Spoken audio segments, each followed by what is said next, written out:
All right, so welcome to Ben African Cyclists. Today we have a special guest with us. It's Franc Aguirre, president of CAOAC, Canadian Association of Aquarium Club. So a little bit of backstory of Frank before we get started. Frank has been in the hobby since childhood. He worked in a small fish store when he was a teen. He owned two fish stores before moving into Canada. Then he studied aquaculture. He is now a speaker at club event. He owns the company Aquaprof, which is a company that builds custom aquarium, and he is now the president of CAOAC. So, hi Frank, thank you for joining us today. How are you doing? Hello. Very good. So, we have a little hiccup to get started, but we're finally there. It's all Okay, good. so looks like we're having a couple of guests joining us too. That's nice. So, Thank hi you. everyone joining us. Thank you so much. Thank you.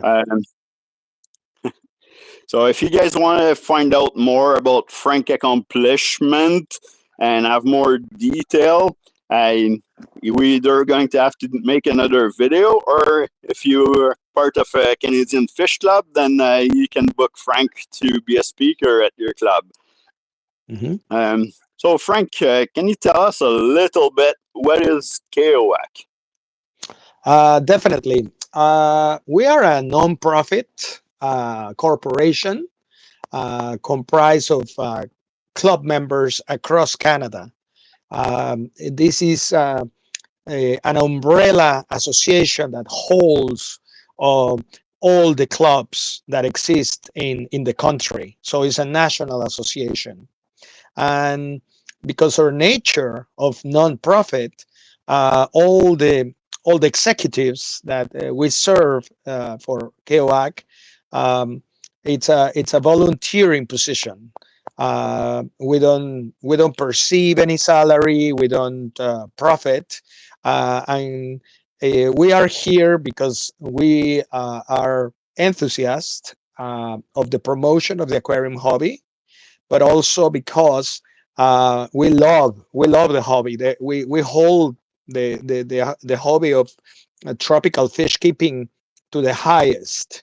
So it's really an honor to even be considered for a position in the executive, because that means you've been somehow being recognized by your peers, other aquarists, that you deserve or you have the merits, right? After a lifetime in this hobby, to have the possibility to run in an election. So because it's also these positions, sometimes there's a competition, right? There's sometimes past presidents that they want to stay, and there's new challengers, so like people that want to. In my particular case, the past president, Nancy Eggleton, which is also the president of the Trans Canada Guppy Group, an association in London, Ontario, that specializes in guppies. If you have any interest in guppies, you definitely need to check out Trans Canada Guppy Group. And Nancy Eggleton said to me, Frank, I want to retire from the presidency of CAOAC, and I'm very concerned. Nancy Nancy steered the association with a steady hand during the very difficult times of COVID. As you know, or as everybody remembers, it It's was hard. very tough times for any situation that have to do with gatherings of people. So for the first time in almost 60 years, the beloved conventions that are a tradition of CAOAC have to be suspended, right? Because we cannot put together events where people can gather. So it Yeah. was definitely a very challenging times, and I think Nancy stood up to the occasion, and thanks to her vision and a steady hand, she steered KOAC into the right direction, and we were able to surpass that tremendous challenge that was not being able to see our friends or colleagues or peers all the fish keepers across not only Canada but the US, right?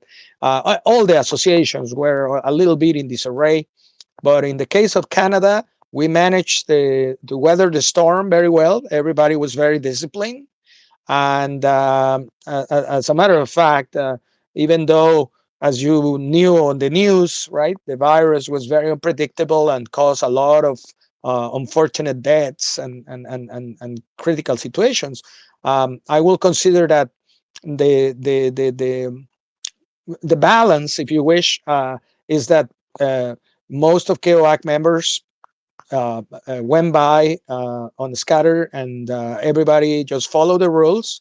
I also I blame that. Did all the Uh, did all yes, the I clubs blame. survive? Yeah, I blame that. I blame that because I always brag that aquarists alike all over the world are usually better educated people in the matters of biology, and a pandemia will affect you less if the more educated you are in terms of biology, not in terms of what the media says. Or no, if you have certain education, if you understand bacteria, if you understand the cycle of nitrogen, if you understand fish diseases, you want to be a lot more versed into understand what a virus can do to you. And also, not only that, the protocol that aquarists follow when it comes to breeding their fish, or when it comes to take care of their fish tank or their aquarium. They know they need to wash their hands often. They need to have certain protocols of, to prevent transmission of disease, or to protect their cultures of live Yeah, foods, you don't you want name to it. throw stuff from tank to tank, so we're Exactly, already exactly. used to So, all of this. believe it or not, all those protocols, in a sudden situation like the whole world was involved, will allow you to have better skills to surpass this virus situation, right? Hmm. So after all this was done, you get elected to be the president of KOAC. How often does KOAC have elections? The elections are once a year at our general meeting at the year of the fiscal year. We will hold an election in order to see if there is a challenger, or if the president that is in functions wants to continue. And obviously, there will be if there is a challenger, there will be an election, and that election will decide if the president stays or the new president is sworn. Right? It's a and it's a because it's such a position of honor. Yeah, I want to make very clear to all the young people that is looking or watching this video, uh, that this is at the core of you expressing your wish and your desire to serve. It's a pure serving others, right? Like the position of presidency is aiding, helping, and putting yourself there on the line to help the clubs in any capacity you can, right? yeah, because it's So, non-profit, so you're not getting exactly. paid to do this. You're No, volunteering your time and helping out to exactly. make sure that the hobby and all the fish club are continuing to exist, right? Exactly, and it's also, you need sometimes to be the mediator in difficult situations, or also you gotta talk to the sponsors, right? So you are always like on the look of things. How can you improve the hobby? How can we create new relationships, build new bridges with different agencies, government agencies, entities, private enterprises? What we want at the end of the day is that every single member of any club of KOAC across Canada feels supported, feels that their club has everything they need in order to fulfill, their obligations, which in this case is provide a safe space where aquarists can get together, exchange ideas, have a presentation, learn something new. And it's a constant desire for education, for improvement, for how can I make things better for my fellow aquarists all over the country. So we have a couple people in the chat here. We have Rob Sicklets. He said that you help him to move his 180 gallon. in his house there. I think he was finishing Yes. his basement, if I know. Yeah. Yeah. That's how I met Rob. He You're up. perdón. Rob met me at, I think I met Rob the first time because I did a presentation at the Brampton Aquarium Club and he was there. And I think he got my information from there. And then one day he said to me, he called me and he says, "Hey, Frank, I don't know, but do you move tanks?" And I say, of course, I will help you." And of course, um, I am a professional aquarist. So I've been making my living all my life of tropical fish. So I I consider myself an aquarist, and I consider when people recognize me as such a compliment. Um, in comparison, let's say with my peers of the same time at the school, many of them by now are PhDs. I didn't pursue that line. I wish I could, but always And then, my love for the tropical fish was stronger. And oh even yeah, though even though sometimes when I get with them now that everybody, well, the time has gone by, and sometimes I meet them at international congresses where they are the main speakers because they are announced like, oh, Dr. So and so is going to talk about fisheries and things like that, right? I get very emotional because I'm very happy for them. I'm very happy that they also fulfill their dreams in a different capacity. For me, uh, it's a dream come true to be today the president of CAOAC. I mean, if you have met me when I was a kid in the 70s working at aquarium shops in Mexico City, and you tell me that one day, not only I'm not gonna be in Mexico, I'm gonna be in Canada, and also I'm gonna be able to hold one of the most honorable positions in the aquarium industry in our country. I mean, I don't know what else. Even if I die tomorrow, I knock on wood that's not gonna happen. But even if I do, I'll go happy. I will have a smile on my face because I don't know what else an aquarist can accomplish, right? I mean, I've been aquarist of the yeah, year. I've been getting all the accolades, but yeah. Because those you're accolades last 5 minutes, right? I always said that to younger people. I said, don't work yeah, for the accolade. Don't work for that. Don't work for the money. Do what you gotta do. That's my message, right? Because and it's also how I conduct myself. I, for example, the case of Rob, right? Probably Rob thought, oh no, I don't think Frank is going to answer the call or something. No, not only that. After that, he says, "Hey, can you fix my tank? Can you do some plumbing?" And I did, because that's what I do.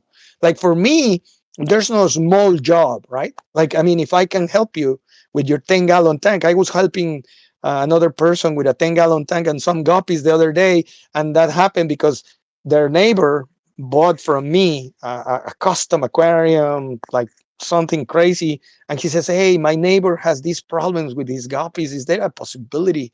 I said, "Of course there's a possibility. Let's go and see him."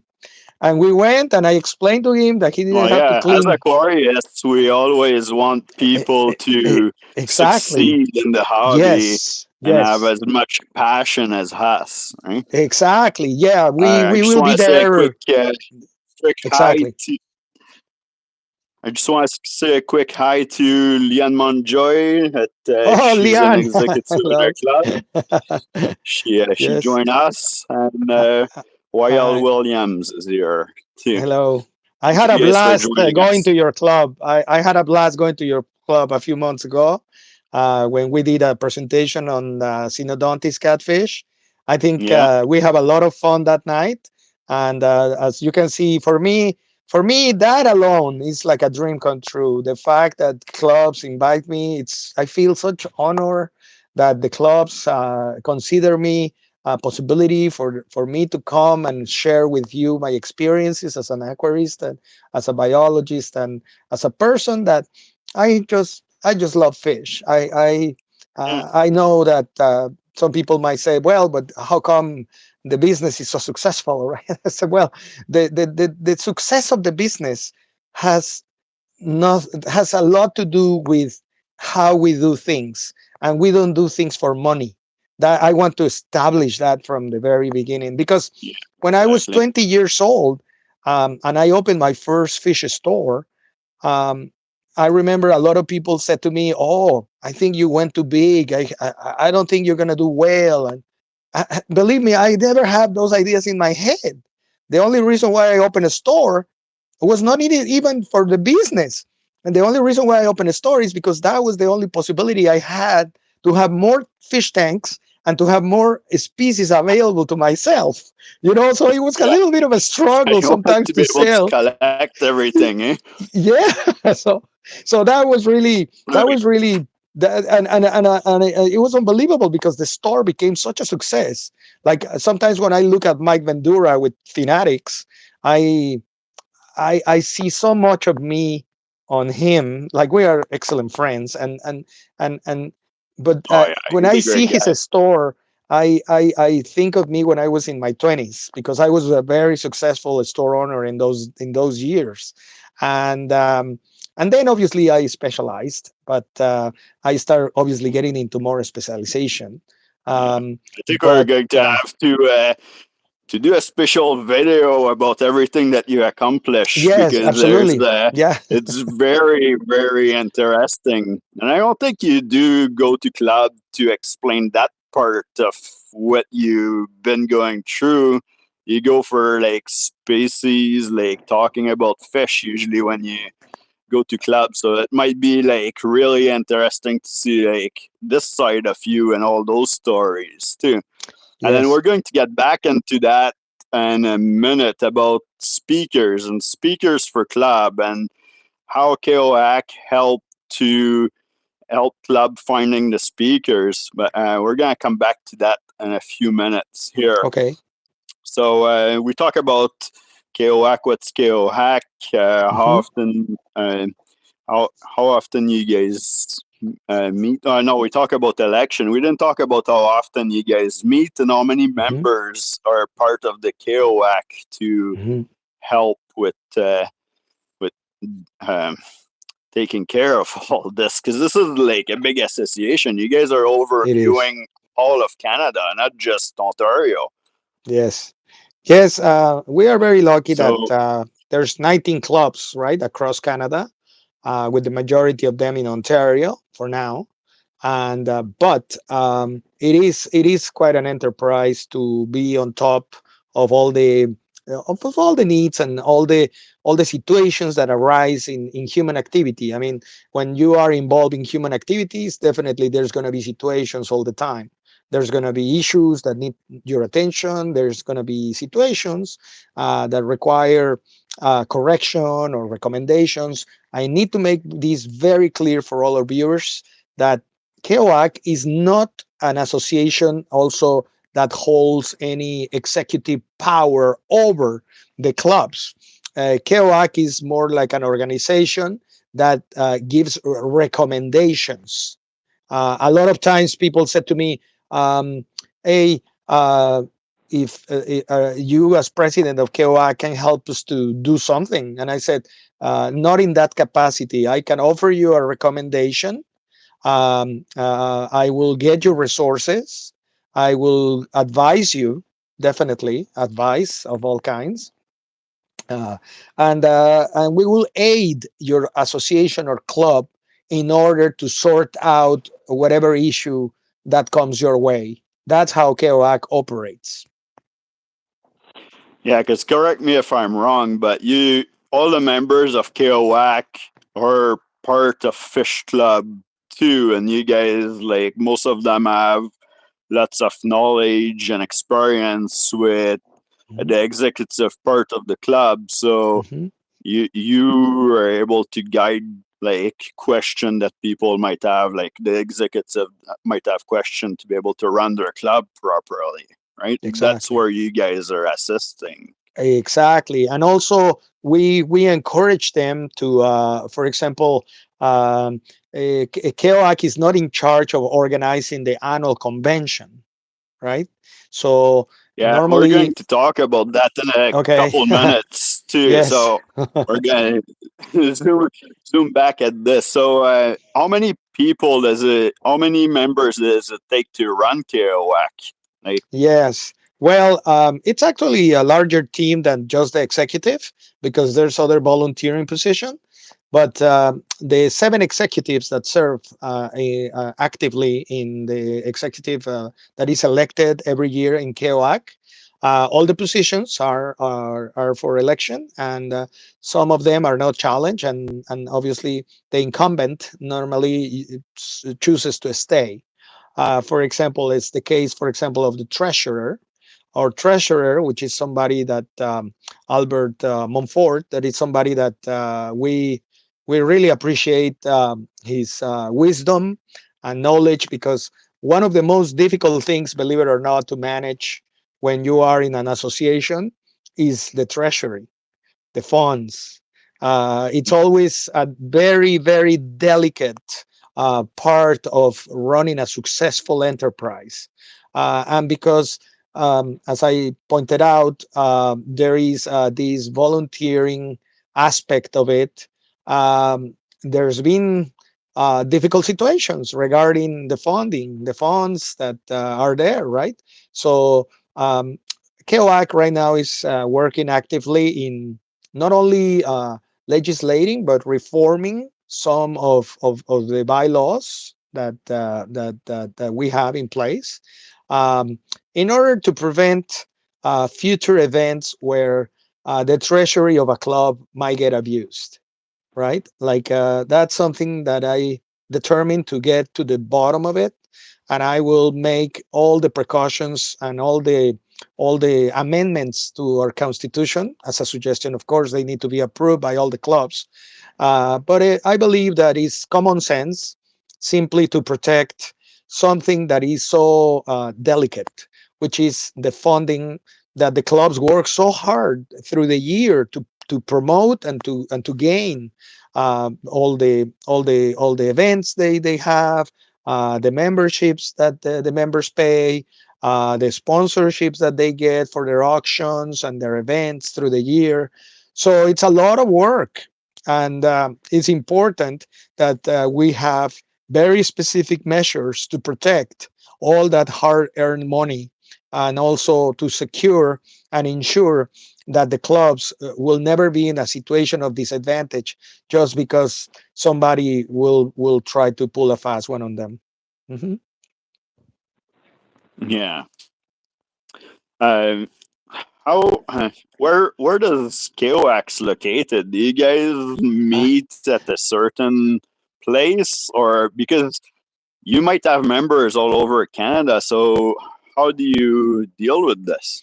while CAOAC has a physical address, which is located in the city of Hamilton, Ontario, um, we used to meet there in person before COVID.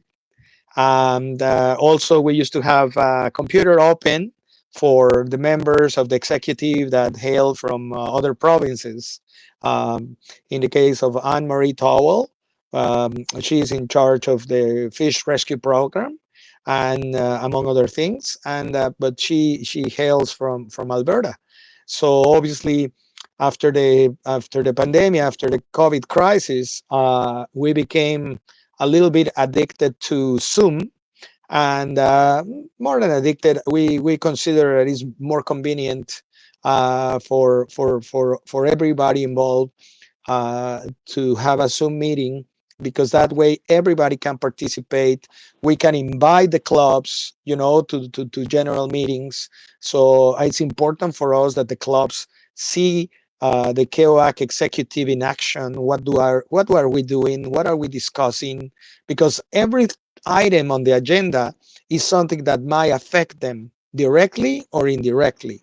So it's important for us also to run an association and an umbrella corporation that is absolutely transparent. If let's say KOAG was uh, a corporation where there was an office and I had my office as president, that door and the windows will be always open to every single member of any club. Because if you're a paid member of the Barrie or the St. Catharines or Hamilton or Calgary or Montreal, I want you to know that if you contact me, I will have a response to your concern immediately. I will not hesitate and figure it out what is the problem and what is the solution.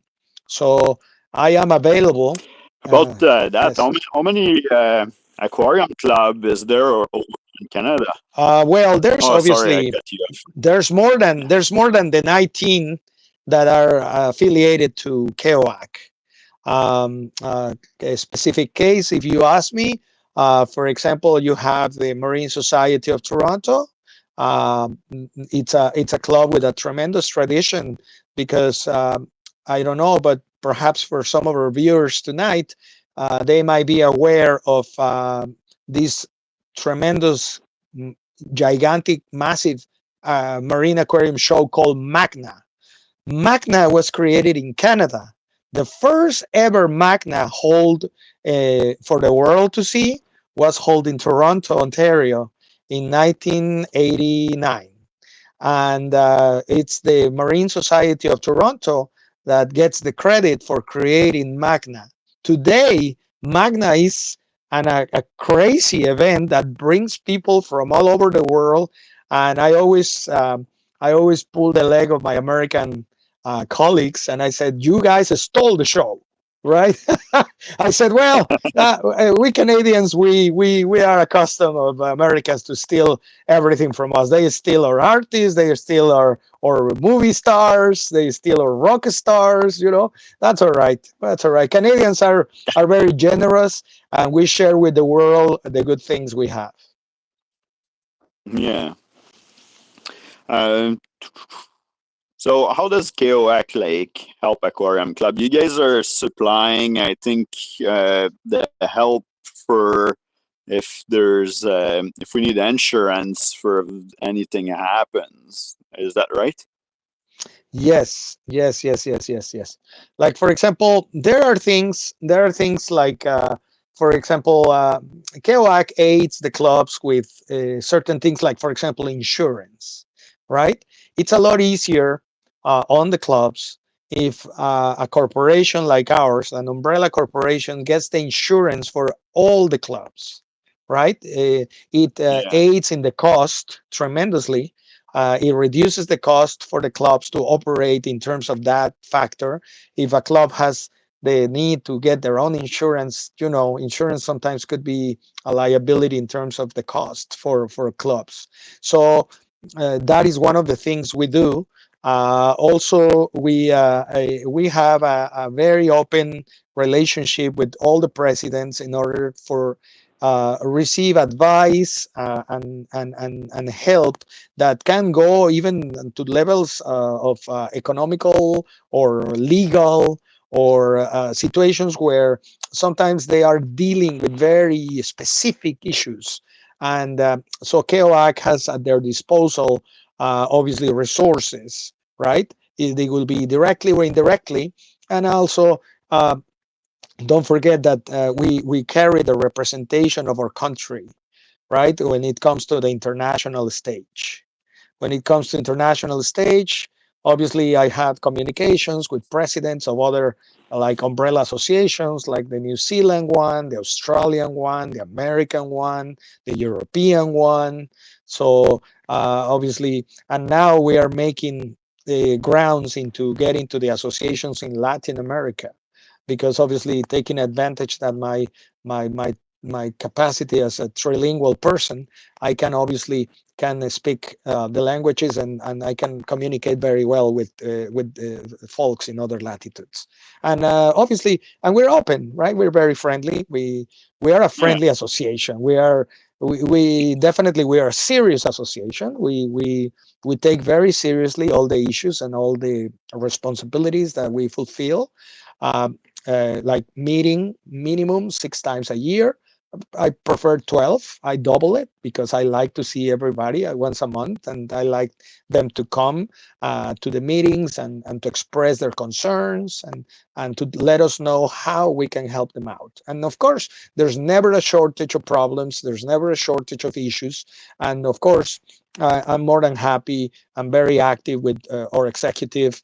Um, um, just to mention, we have tremendous people that really does an amazing job going beyond stretching themselves. My vice president, Ernest Birmikov, he's originally a member from the St. Catherine's Aquarium Society.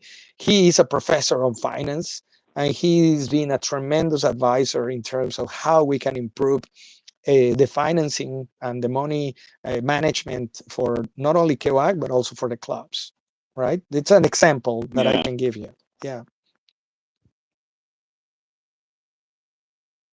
Clubs. How many members do you need to start a club or to be able to for a club to join KOAC? Is there a Mhm. minimum that needs to be required, or how Not would you really. go to start a club?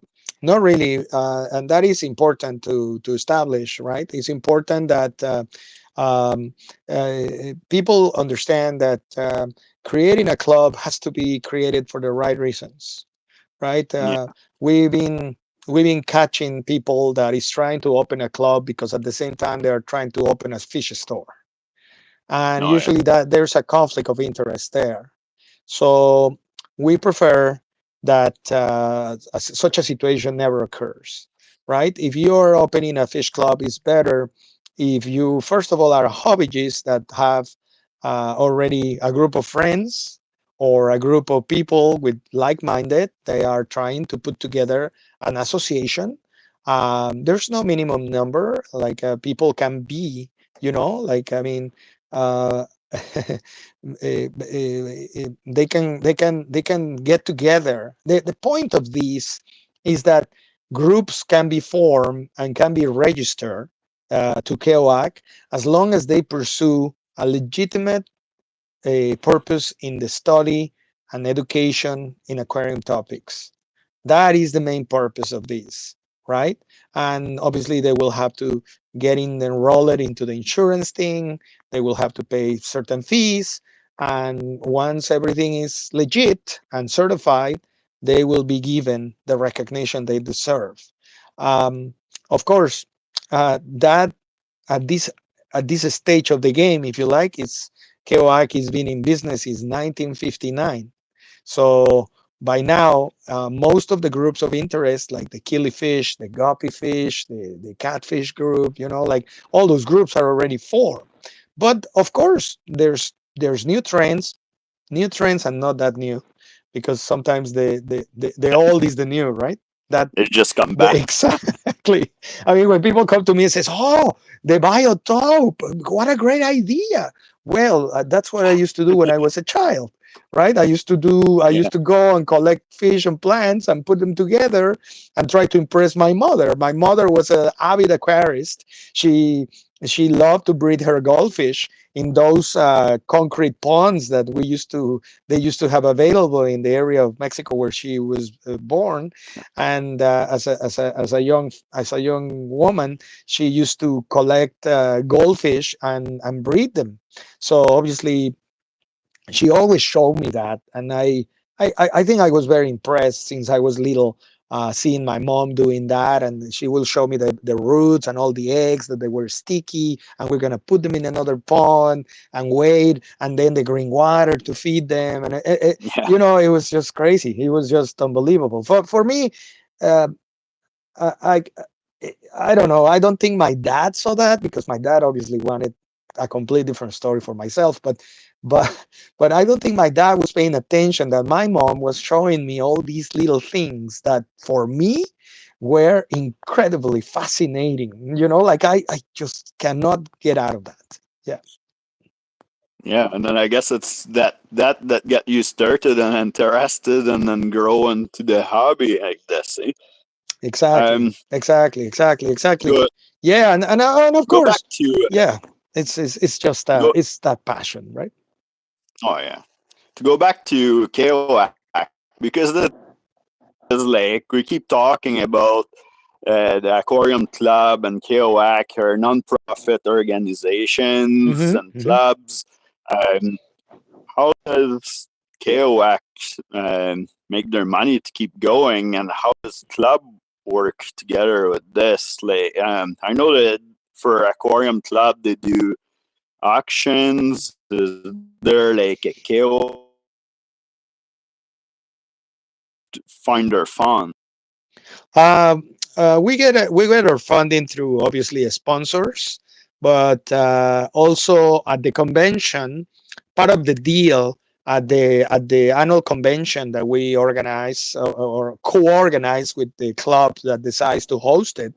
The auction at the end of the event, all the proceeds go to CAOAC in order for CAOAC to have funding to operate, right? But at the same time, we're open to people with goodwill. We try to do things in order to get all the funding that is necessary to just for the basic operation of a corporation. As I said, um, because it's an honorary position, we all serve at KOAC with the most respect and honor. It's an honor to be part of the executive of KOAC. It's something I would like to leave very clear for all the young people that is going to see this video. Consider yourself um, a member of the very honorary community if ever you have a chance to serve in such an institution, like either as an executive in your own club in the region of Canada that you live, or if you go a little bit higher and you would like to serve as executive of KOAG one day. It's really an honor and a great pleasure to do this job.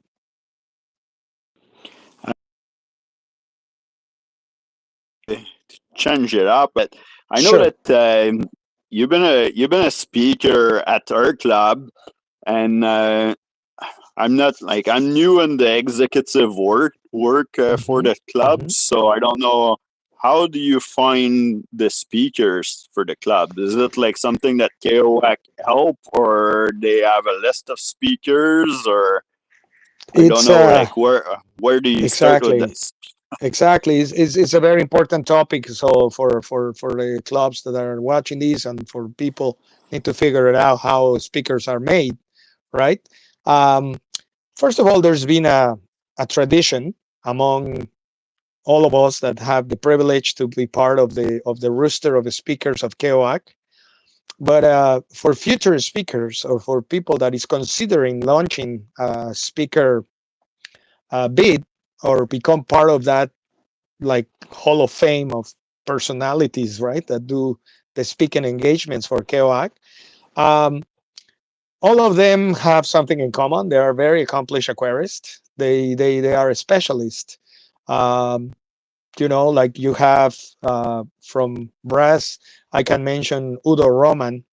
Udo is a legendary person in the KOAC environment and in also in the club's environment. It's one of those aquarists that not only is willing to help everybody, but it's also somebody that is so knowledgeable. It's a person that has the admiration of many of us for all the things that he has done through the years. And I remember that I was perhaps the youngest Aquarius that was invited to. There was this meeting, if you want. It was a very private meeting in Mississauga with one of the past presidents of what used to be the Brampton Aquarium Club. His name was Peter Orfanos, and Peter Orfanos used to organize a meeting with very select aquarists. Ed Succini is here. I want to say hi to Ed. It is another of those old queries that we were in those meetings, and um, some of those aquarists are speakers of KOAC, and there's some Okay. others like Larry Johnson, which is probably somebody uh, as legendary as legendary can be. Larry, I feel so privileged to be friends with Larry. Just to tell you that out of the bat, right? Like I'm for me, the fact that I can be with Jerry Draper from the Tropical Fish Room in Bradford, and and I got to know all these guys because when I started as a speaker in the early 2000s, um, one thing that I have very clear in my mind is every time a club needs me, I gotta put aside whatever and I gotta be there for them. That is in reality what we are looking for. That's the kind of mentality that if you want to become a speaker for CAOAC, you gotta have. It cannot wait. If a club needs you, you gotta be there for them. You know, you gotta have that kind of mentality. And I believe that all the speakers in the rooster are available. I cannot leave out past president and also a very accomplished aquarist, Ken Borman, and his wife Lisa Borman. They are in Chatham, Ontario. They run the club there. My friends in Windsor, my friends in Sarnia, my friends in St. Catharines, my friends in Hamilton, Bradford, Barrie, Toronto. Imagine Ottawa. I'm going to Ottawa on the 25th of March. If anybody's going to be in Ottawa, I'll be there talking. I did a presentation and that is called "A Day in the Life of the Aquarist in the City: How it's Done." And it's a presentation that deals with a description of what I do every day and how people like me make a living of servicing somebody else's aquariums, right? Yes, but that's going back to the speaker thing. Speakers, when you are sworn and a speaker of CAOAC, it's already like a huge honor. Like it's something. It's a huge responsibility too because you cannot let down the clubs. Now, if you it's like being a Jedi. You know, you are going to be part of the army that is going to help us keep things in order. Yeah, definitely. That's the way I see it. That's the way I took it, and that's the reason why I know a lot of Canada. I've been in Winnipeg. I've been invited. I've been invited to. Thanks to CAOAC, I can tell you that I know a good part of the country of Canada because thanks to CAOAC, I've been invited and honored to be invited to speak in many clubs across the country and also the U.S. So, uh, for example, right now we have a tremendous speaker. She is doing a lot of schooling. She hails from Hamilton, Ontario. Her name is Jessica Bullock, and Jessica is doing a Okay. crazy work on cichlids, on South American cichlids right now. That's why she's a little busy. But once she comes out of this enormous preparation she's doing for herself, she is going to be a speaker of worldwide capacity. Yes. Oh wow. Yeah. So we So talent we where have. where do you Like we're where do you talented. find the speakers? So Uh, is there a yes. list of speakers on the KOAC website? Yes. Yeah. We got our rooster, as I said, of speakers, and a roster of speakers, and obviously, uh, you will see very familiar faces there, right? Among others, right? Yes, and of Oh, there's the course, speakers here. clubs need to speak to them directly, can contact them, right? In order for them to do the situation that is required, right? Like which is to do a presentation for the club and have an arrangement. Some of them accept a monetary reward, some others not. Some others will donate the money to the club, right? They feel honored already enough that they have been invited to your club. But every speaker is a complete different arrangement.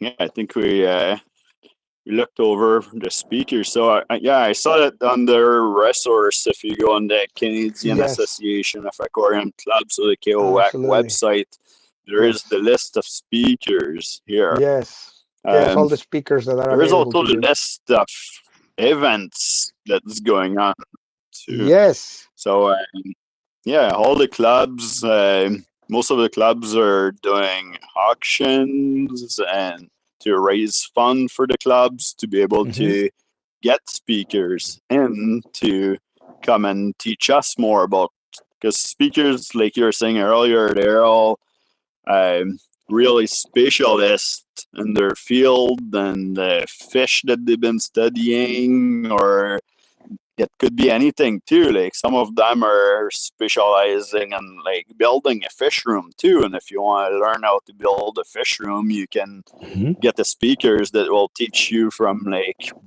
ground up how to Hmm. get started.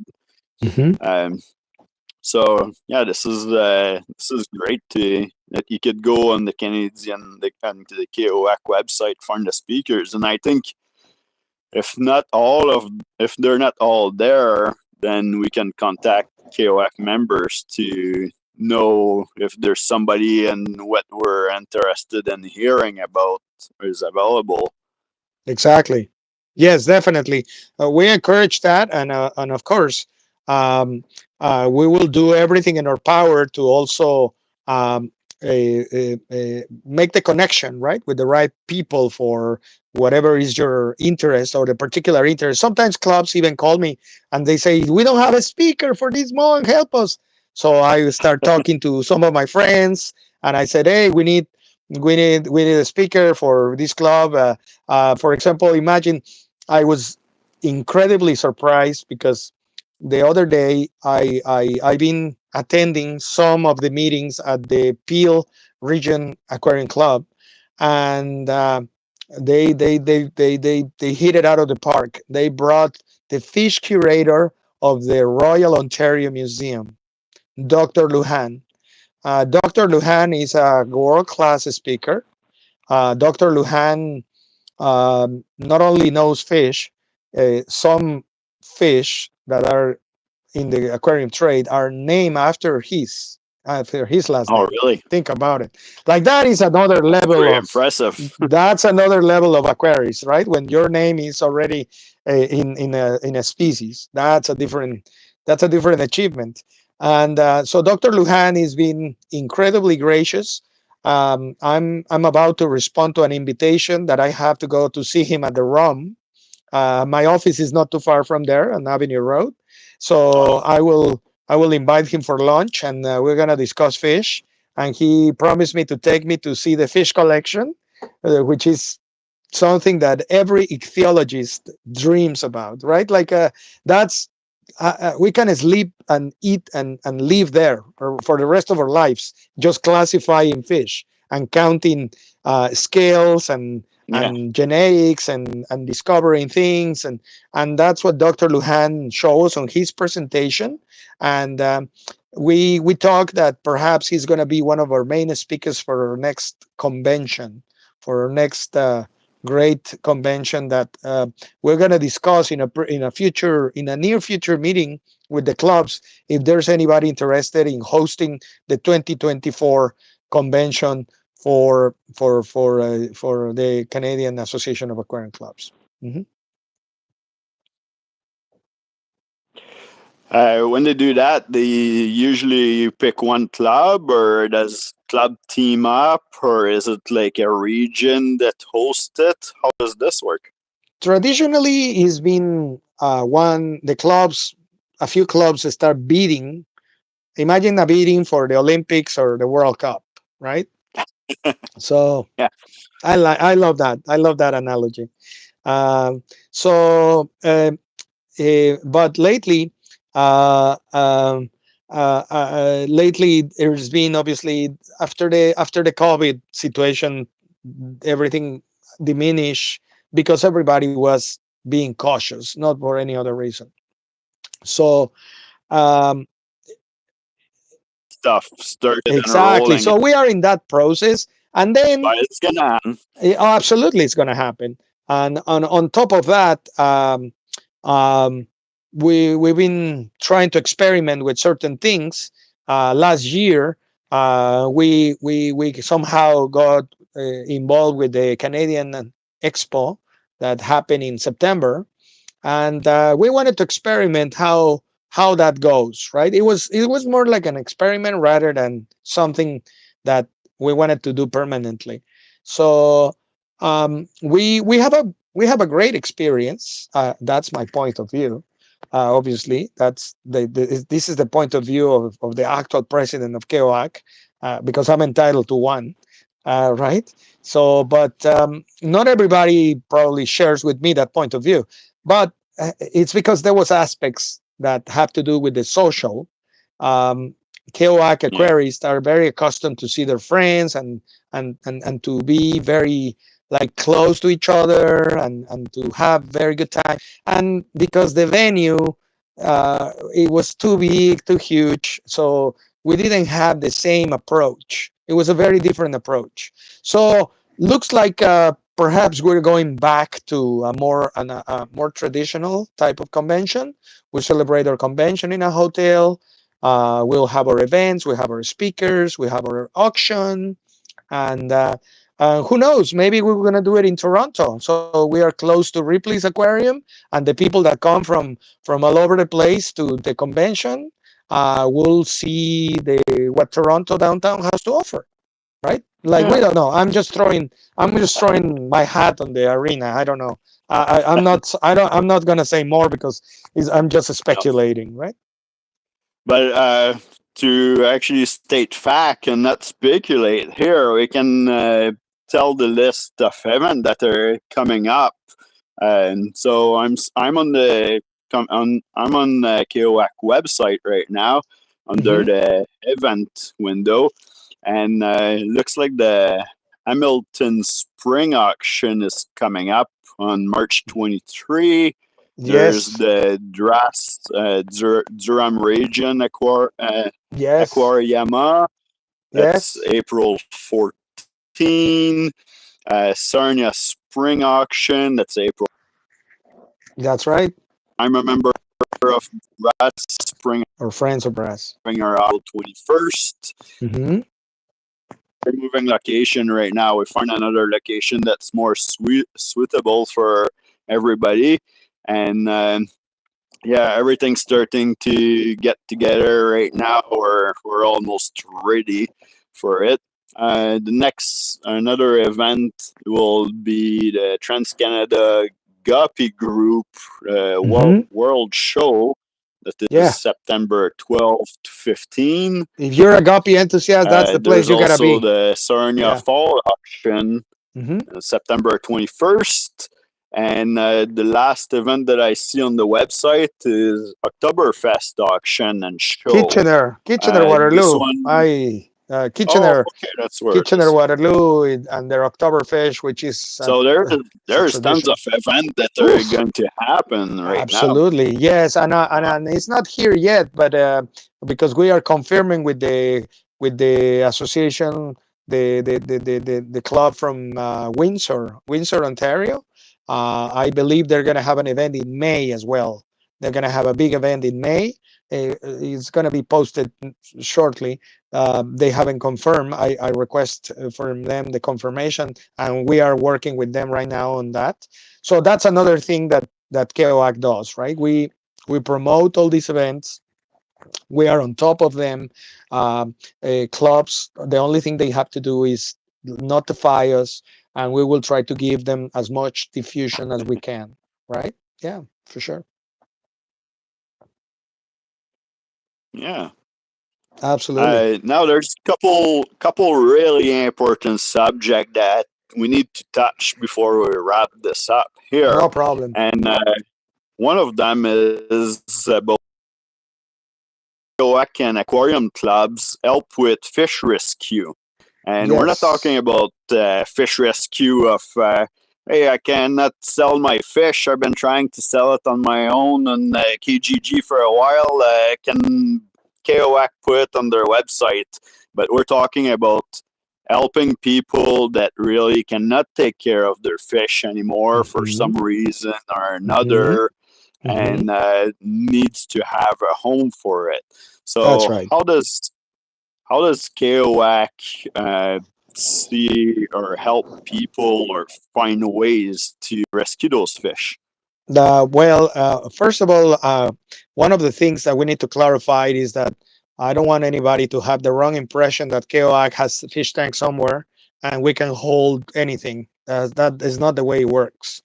CAOAC is more like a liaison where we can advise through our fish rescue program hobbyists that are in trouble or family. Unfortunately, sometimes people passed away and the family now find themselves with a fish room full of things, right? What to do? So KOAC uses all its resources in terms of relationships in order to accommodate fish, to accommodate equipment, to accommodate, and usually we are more like the connection, right? With it could be businesses, private enterprises, hobbyists, institutions. That is how it works. So when you contact KOAC and because you have a fish that outgrow your pond or your fish tank, well, most likely what we will do is we're gonna redirect you to possible sources where you can unload these large specimen, or if a family member that used to be an aquarist and had a fish room and had all these items and you don't know what to do, um, there's usually either the local association or the club and the members, and also that the connections they have with the local businesses, they will help you out in order to um, a, a, dispose appropriately of whatever livestock or equipment that is available, right? Yes, that's how it And works. yeah, because at the end of the day, we don't want people to feel that they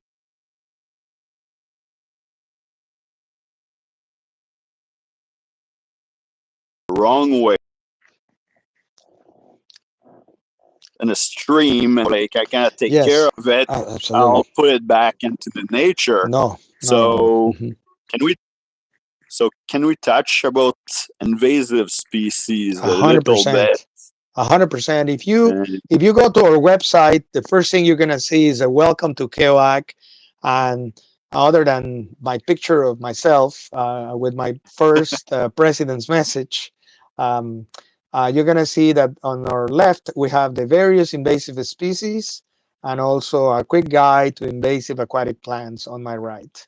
And I'm so happy that Michael Beat, our webmaster, did it that way because I want to reassure every one of you and the public that those are some issues at the very close to my heart. Um, invasive species is a problem that has many angles. It cannot be just put the blame on the aquarist or in the people that do aquarium trade or business. Has many angles of it. For example, we didn't introduce the carp, which is really a difficult species to deal in the Great Lakes and all the rivers. We didn't introduce the black clam that came with the ships that transport goods through the Great Lakes, and they come from the Atlantic, and as many other little invasive species that have find their way through vectors of this nature, right? Of course, we are not out of blame.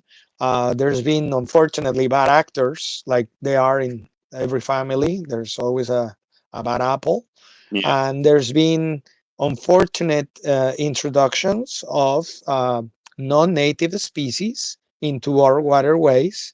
I can sign clearly the case of there's the harbor of Hamilton, Ontario, which is infested with goldfish, and they are just there, for you to go and see them and collect as many as you want for your pond. It will be a great idea, no, to encourage people to do that. So yeah, the fish get diminished, right? They get fish out, but they by now I think they're the degree of infestation, because you can see a multicolor kaleidoscope of figures underwater when you are there in the summer. So, but this is exactly what happens when people don't have the right guidance, people don't belong to a club, or people don't have the opportunity to meet like minded people like us. And we will give you much better advice how to dispose your fish rather than just dump it into our waterways or lakes in the particular case of Ontario, right? So it's a very important message that KOA conveys, um, because at the same time, um, I need to close the gap. There's an informational gap between conservation groups that see the aquarium people as enemies. So it's one of my missions to not only clarify the position of the true aquarist in the world of ecology, but also to make the people in the conservation groups understand the kind of ally they have in all of us. Um, Aquarists with the right education are allies to the world of ecology. We share the passion for protecting the planet, protecting the species, protecting the environment. Like I don't think aquarists can conceive the destruction of the environment that is going on. So because we know we are losing a species every day, so we cannot agree with that at all. So obviously, it's important for me to clarify with all to get closer to all these conservation movements and explain to them that aquarists are no foe. Aquarists are an ally. We are an ally in this front of people trying to save the world. That's all we are. Yes, absolutely. And we are very definitive on that. Yeah, because the Aquarius too, like some of us will breed fish that are almost extinct and try to replenish the lakes or anything like that. Like what we were talking about him and Hamilton with the cichlids earlier. His name just pop out of my head there. Big importer of African cichlids. Hmm. Um, he's been he's trying to remember her name now, Don't just worry, at the that's tip. okay. That's all right. It will But come. yeah, yeah, he's been breeding fish that are in Lake Malawi, and every time that he goes back for a trip, he reintroduces the species where they're supposed to be to try to make the lake and all the species available there first before anybody start disturbing that part of the lake. Exactly. So Yeah. yeah, some of us were driving to make sure that the species don't disappear completely. Hmm. So there's not just yeah, it's not all bad for Oh, no, no, no, for no. the But for aquarists. example, you have that example because you're a big cichlid enthusiast. But I can tell you that, for example, in countries like Mexico, where most of the environment for endemic species has been destroyed, guess what? Most of the species of fish, native species of fish, exist in Europe by breeders that are breeding all those godates and laborers that used to live in certain. And now, thanks to technology and thanks to the internet and thanks to how the world has coming close together, many of those associations are helping the Mexican universities and scientific institutions to reintroduce the species to their original place. Imagine that. Imagine being born in Europe, but you're a species of fish that belongs into a river in Mexico. And now you have those genes, right? So those genes are coming back to where they were taken from. So, for example, that's an example, and I'm pretty sure that is happening in other places in the world. So it's not all it's not all bad news, right? It's for example, people ask me and says, "Hey, Frank, what's going to happen if the coral reef gets wiped out?" And I said, "Well, you got to be very skeptical of that on the first place because the coral reef is very resilient. But on the other hand, um, you got to understand that by now, aquarists that dedicate their lives to the study of coral reef have developed techniques to propagate artificially coral. So in innumerable places in the world right now, there's people working in propagation of coral reef elements like corals, like anemones, like fish. So it's not all bad news. Unfortunately, those news are never in the newspaper, right? Like you very. I was very surprised last night on CTV News to watch a fish that makes a crackling sound. I don't know if you watch it. I was very, I was, those Yeah, are my discover news. stuff every day. Those are my news. You know, every time I see news on fish, those are my news. That's the only reason why I'm watching this. I was expecting those news. You know, like to me, the world is the world of fish. I have very little other than football, soccer, and football, soccer, and well, and probably this, I shouldn't say this, but I have obviously because I grew up in a family of politicians. I'm lucky that for me politics is my hobby. It's not my profession. I'm very lucky that Yeah. way. And but my profession is fish and tropical fish. So for me, I'm that little boy on the meme that says this person was returned from their kidnappers because he kind of stopped talking about fish. That will be me, right? Every time I see that meme, I think of myself. I said, I will get out of a kidnapping situation because I'm going to start talking about fish. And these people is going to say, this guy went crazy. Get rid of him. Don't. It's useless, you know? Yeah. Yes. So, and that's it, right? Oh, Like, I mean, yeah, there's the it's name I that. was looking for there. Oh, Larry Leon actually Johnson? told me there. It's Larry Johnson. Larry Yeah, Johnson. that's the one I had on the tip of my tongue there. Larry Johnson is a legend. He's one of the beloved speakers of CAOAC, and is one of the most renowned Canadian cichlid specialists. Larry Johnson is one of our Canadian treasures. Like if he sees this, I send my best regards to my friend. I'm honored that I can call him a friend. It's one of those little things, you know, that I used to read magazines in Mexico, and he will be on them. So imagine what happens to that to you when you start working, and suddenly he's your coworker. Like what? Like that is like you rub your eyes, right? Like and I Yeah. mean, I think the way I got to know him is because we used to work for a big company of tropical fish, and we used to be together always at the airport receiving the fish.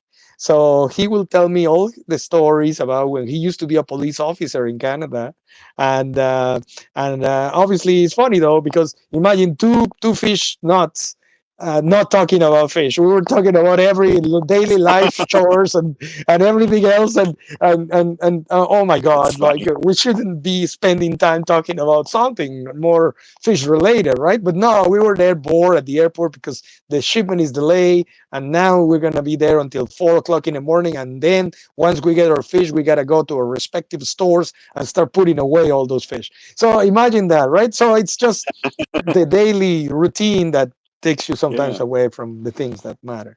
Yeah. Next thing that we have to talk about Hmm. too is one thing that you're trying to fix into the hobby right now, and it's the children haven't been involved too much Yes. into Fish Yes. Club, Yes. Yes. and Yes. you're Yes. trying to find ways to change that and involve them Absolutely. more and expose them more to this hobby.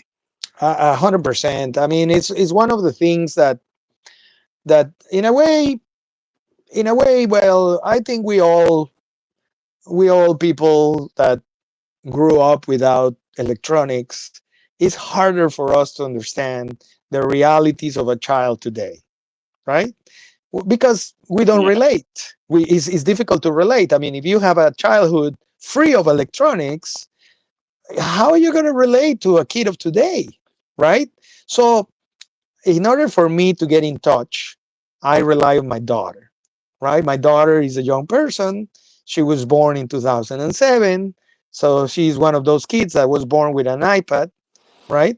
So I try to have very strict communication with her in regards of how she sees the world, and to give me insight on how people of her age sees the world, what worries them, what they're all about, right? So that way, that helps me to understand that younger people, is not that they don't have interest, it's just that their world is incredibly busier than the world where we used to be, when we were children. So so this is also a piece of advice to parents, right? I mean, we need to understand that our children receive an amount of messages and news that are insane. Like when we were children, like we've been told, hey, I need you back here at 9, and we took our bicycles and we disappeared, and nobody knew of us and nobody was afraid. And I can guarantee you that it was a more dangerous world then, because there was no DNA testing, there was no forensics of that nature, there was none of that, but somehow we survived. So Yeah. come on. So it's impossible that today everybody's afraid, everybody's going to be kidnapped, everybody's going to, oh, come on, come on, come on. All this paranoia has more to do with the excess of information that we are exposed to. Not that the world has become more dangerous. Actually, it's the contrary. But Yeah. We just but knew less back then. exactly. So, but also we cannot deny that all these excess of electronics. There you go. No, you can see now your government. They are trying to protect the children, because now now we have enough time to produce the studies to show that all this exposure to all this information is causing depression in our younger people.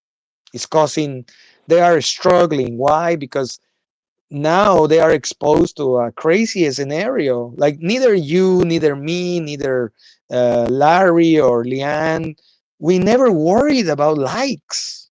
Who worries about that? But Yeah. if you talk to the people of this generation, to the younger people, they are concerned about that. They are concerned that if they post something on the internet and it they gets no response, that's a pretty sad person, you know, because likes were designed, and this is something nobody explains to us as well.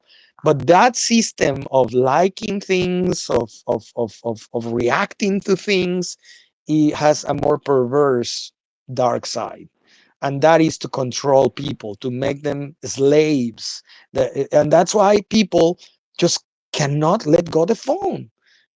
I mean, you cannot deny the So how would we statistics. make them let go of the phone, get into the hobby with us? Exactly. That's when the clubs and CAOAC and myself and the executive and everybody involved, we are trying to get and create liaisons with the schools and involve young people with the activities of CAOAC, which are incredibly family oriented, because this is one of those hobbies left in the world where the whole family can participate, right? So, Yeah, you don't and need to be also, 18 plus. no, we are not. We are 0+, right? So everybody can come. The baby, everybody can come to our auctions, to our conventions. They are open to everyone, because the most important message we convey is an educational one.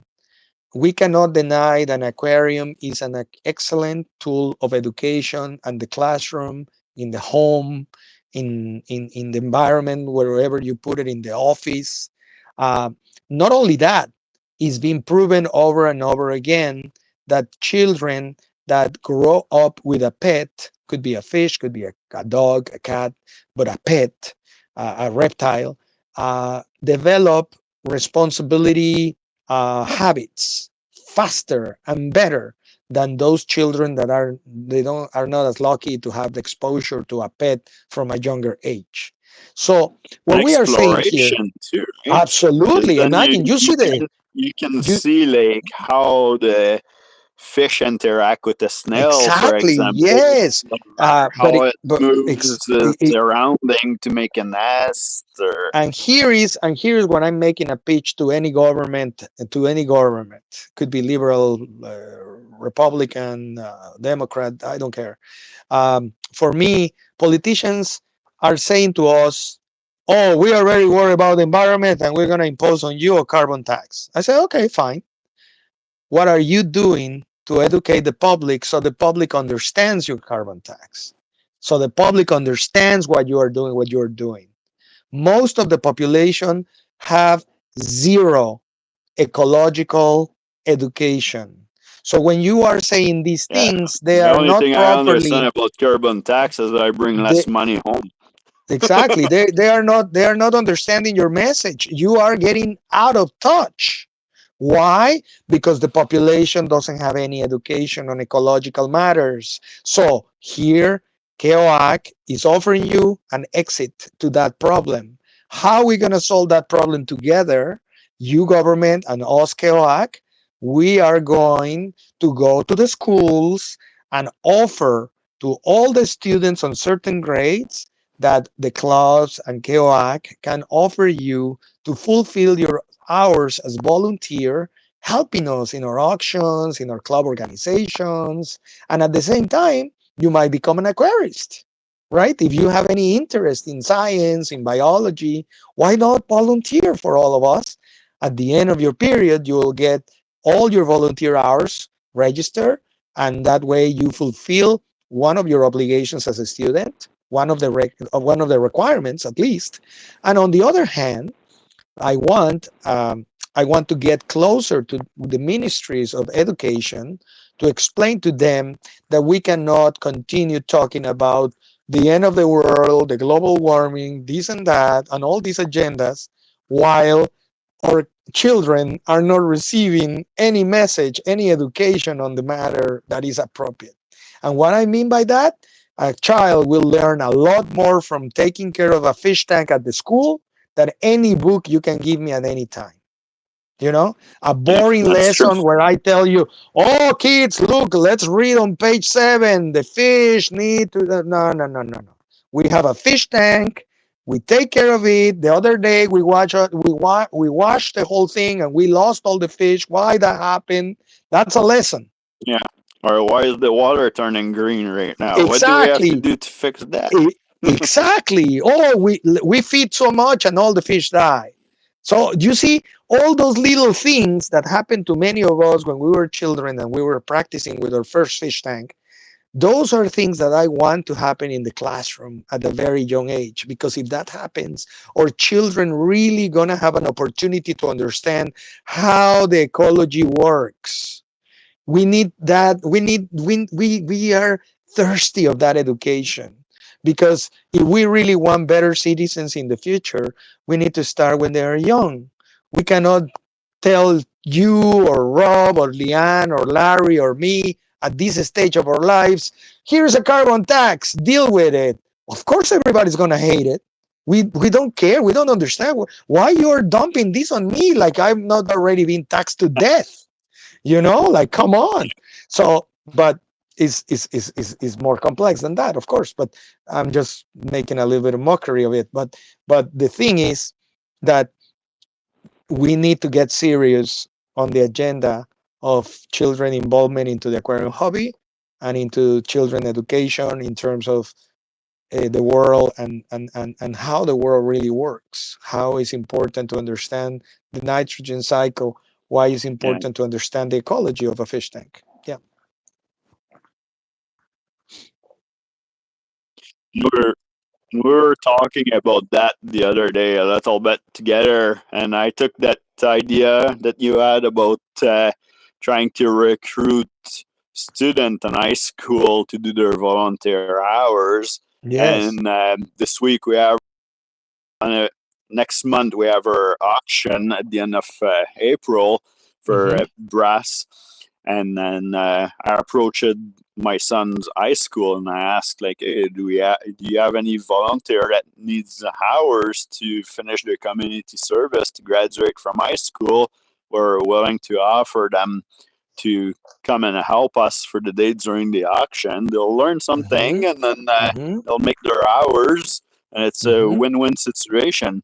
And they get exposed to the hobby too. Like they might Yes, see absolutely. stuff that they never saw before, and who Yeah. knows? Maybe it spike in interest, and next year they'll be part of the fish club.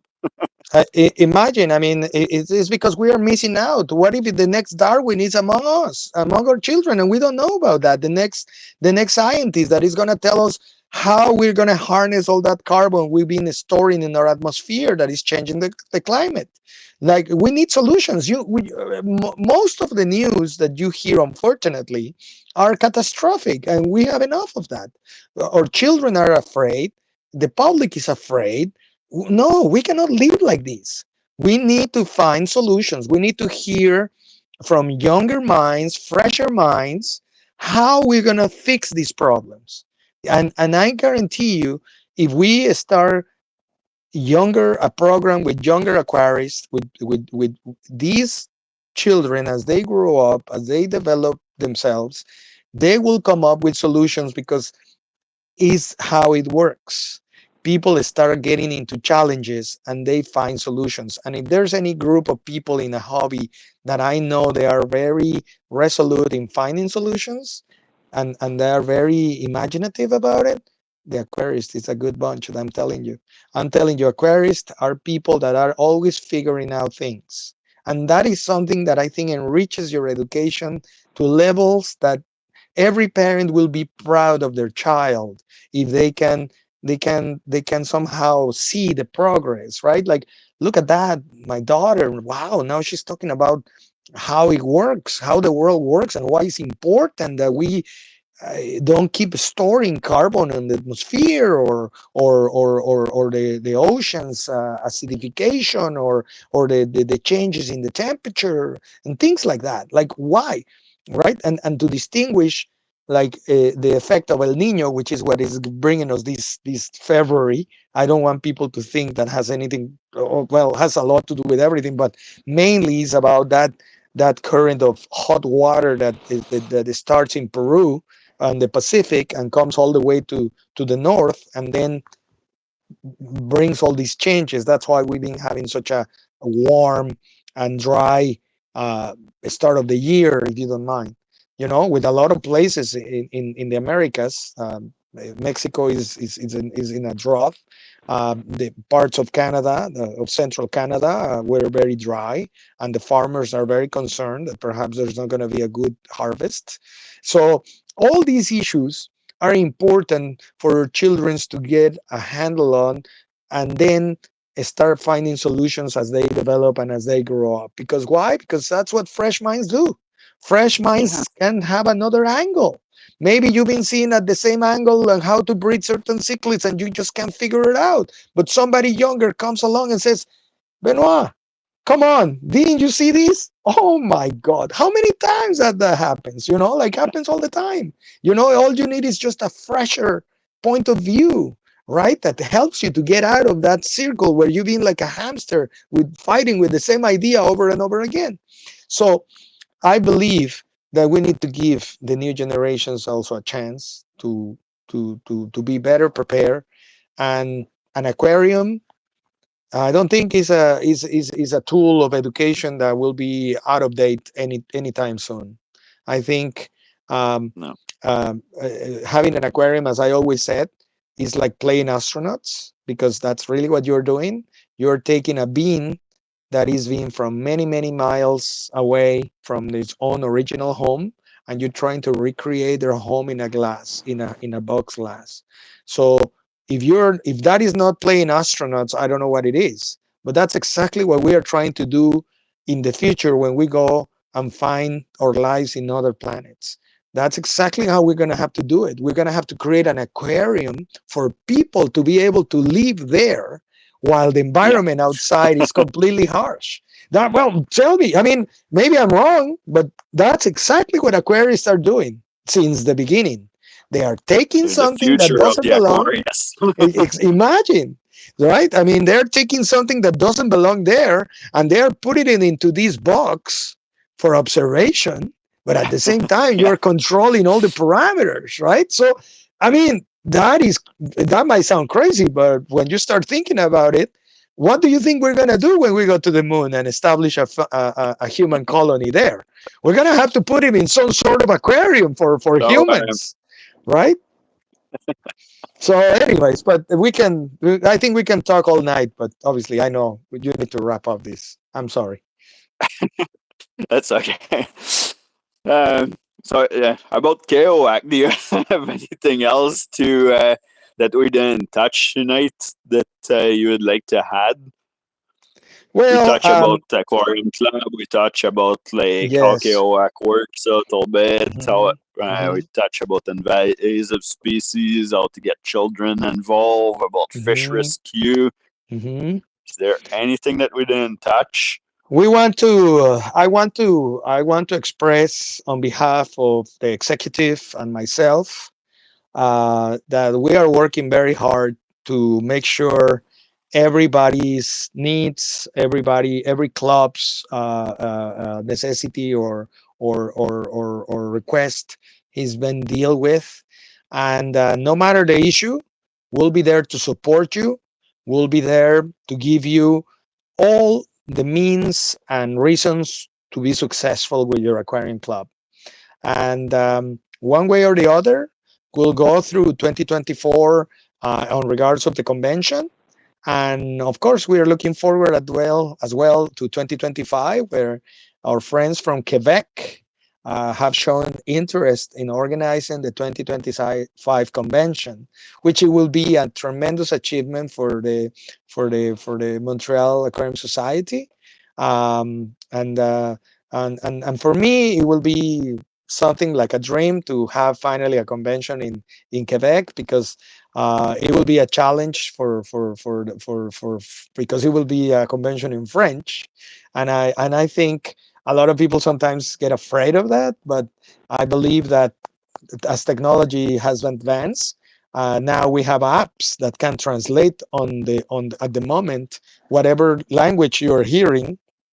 So Yeah, I can see it more and more possible as the time goes by, and that is. But the message at the end of the day is that here we are, CAOAC 2024, and we are here to help. And the most important thing, I want to reiterate that you have my ear. If you're a member of any club, please, if you see me somewhere, if you want to call me, if you want to email me, do not hesitate. I will not tell you to wait or anything. No, I will deal with the matter. I will deal with the issue, and I will try to get the best outcome for both parties or yourself, whatever is the case. That is how this presidency is running, this executive is running. We are here to help. We are here to hear, and we are hearing you. We are listening. We don't want to talk much. I already talked too much, but we are listening to all our members, and yeah, that's what I do. Unfortunately, I talk too much, but I want to reiterate all our members that we are listening. We, more than anything else, we will love to hear your suggestions. Your criticism is welcome, because we know we are not perfect. We are just a body of human beings trying to do the best for you, but also we cannot be perfect, so but we can be perfectible. So if you want to share with us your concerns, we're here to help. That is it.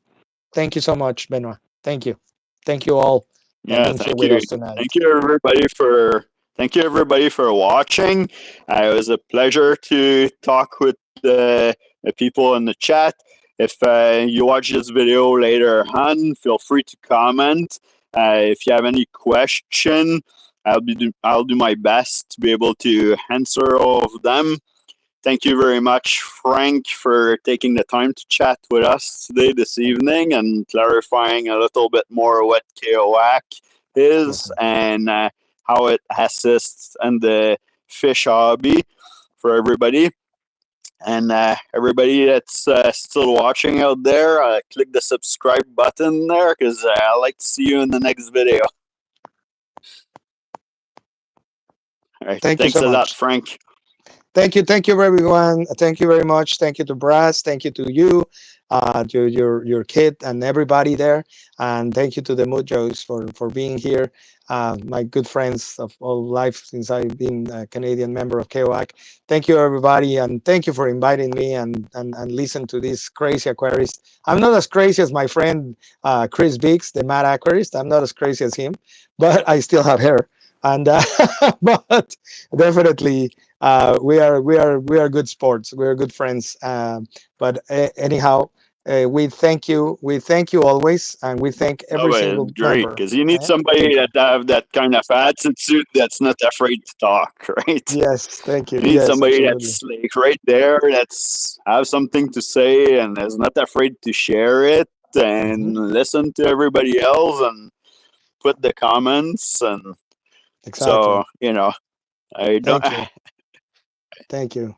Thank you so much. Yeah, it was great. Thank you, Benoit. Thank you. Okay. It's been great. Thank you. Thank you for all the facilities and for inviting me to speak about KOAC and to put into perspective what the Executive 2024 is doing for KOAC and for everybody involved. Thank you very much. Thank you.